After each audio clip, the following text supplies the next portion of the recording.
नमस्कार मित्रांनो, मी शुभम पवार. मित्रांनो, पीएम किसान नोंदणीसाठी आता मोठा बदल जो आहे तो करण्यात आलेला आहे. यासाठी कागदपत्रे महत्त्वपूर्ण लागणार आहेत, तरच शेतकऱ्यांना पीएम किसान योजनेचा लाभ जो आहे तो मिळणार आहे. आता काय काय कागदपत्रे आहेत, नवीन प्रसिद्ध पत्रक काढलेलं आहे सरकारने. त्यामध्ये काय काय महत्त्वपूर्ण माहिती दिलेली आहे ते या व्हिडिओमध्ये आपण जाणून घेणार आहे. तत्पूर्वी चॅनलवरती पहिल्यांदा आला असाल तर चॅनलला सबस्क्राईब करून ठेवा. अशाच महत्त्वपूर्ण व्हिडिओज तुम्हाला भेटत राहतात. तर चला मित्रांनो, व्हिडिओ सुरू करूया.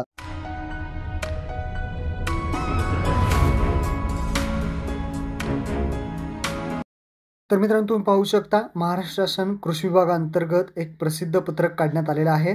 प्रधानमंत्री किसान सन्मान निधी योजना, म्हणजेच त्याला आपण पीएम किसान योजना असे म्हणतो. पहिला पॉइंट पहा, स्वयं नोंदणीकृत लाभार्थी अर्जाची कार्यपद्धती आता बदललेली आहे. काय काय कार्यपद्धती आहे, कोणकोणते कागदपत्रे लागणार आहेत.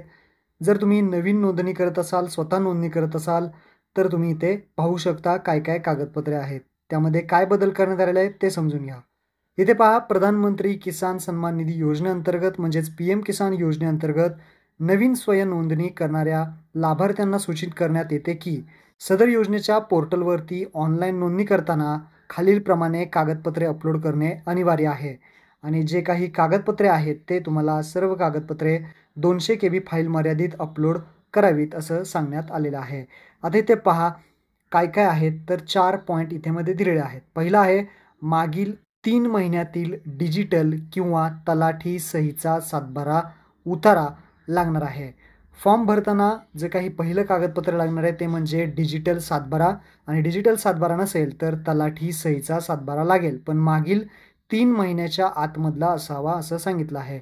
दुसरं कागदपत्र पहा, जमीन नोंदणीचा फेरफार, म्हणजेच लाभार्थ्याला फेरफार द्यावा लागणार आहे. लाभार्थ्यांच्या नावे जमीन धारणा 1/2/2019 पूर्वीची असणे आवश्यक आहे. अपवाद वारसा हक्काने झालेली जमीन हस्तांतरण, अपवाद असेल वारसा हक्काने, म्हणजेच 1/2/2019 पूर्वीच जमीन नावावर असणं गरजेचं आहे, तरच इथे लाभ मिळणार आहे. वारसा हक्काने जर मिळालेली असेल तर त्यांच्यासाठी दुसरे कागदपत्र सुद्धा लागू शकतं. तर लक्षात ठेवा, 1/2/2019 पूर्वी जर जमीन असेल तरच तुम्ही लाभ घेऊ शकता. काही जणांनी 1/2/2019 नंतर जर जमीन घेतली असेल तर ते लाभ घेऊ शकत नाहीत. तिसरं पहा, आता वारस नोंद फेरफार मयत दिनांक, जर वारस नोंद लागलेली असेल आणि 1/2/2029 नंतरची जमीन नावावरती झाली असेल तर या वारसाने जमीन आलेली त्या नावे जमीन आलेल्याचा फेरफार सोबत जोडणं गरजेचं आहे.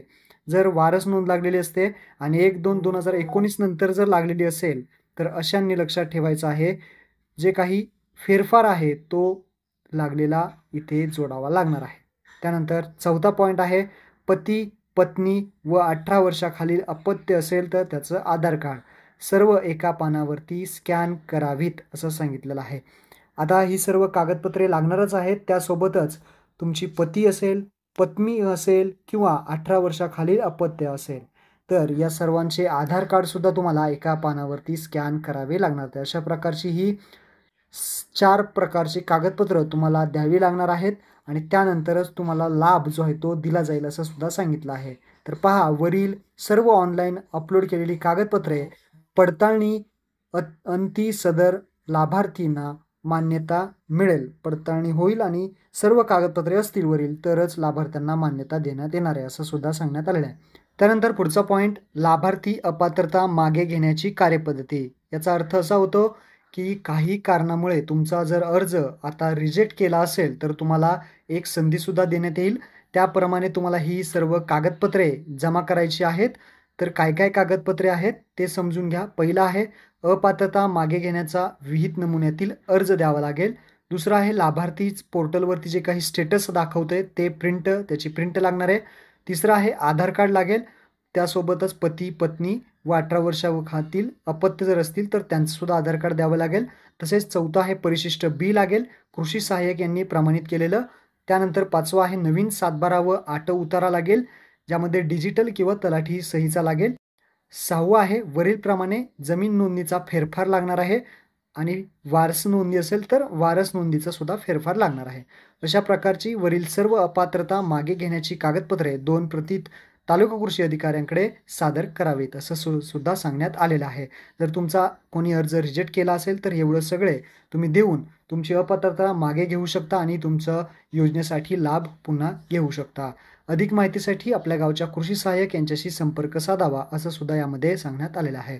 महत्त्वपूर्ण व्हिडिओ होता. आपल्या शेतकरी मित्रांना शेअर करा. धन्यवाद. जय हिंद, जय महाराष्ट्र.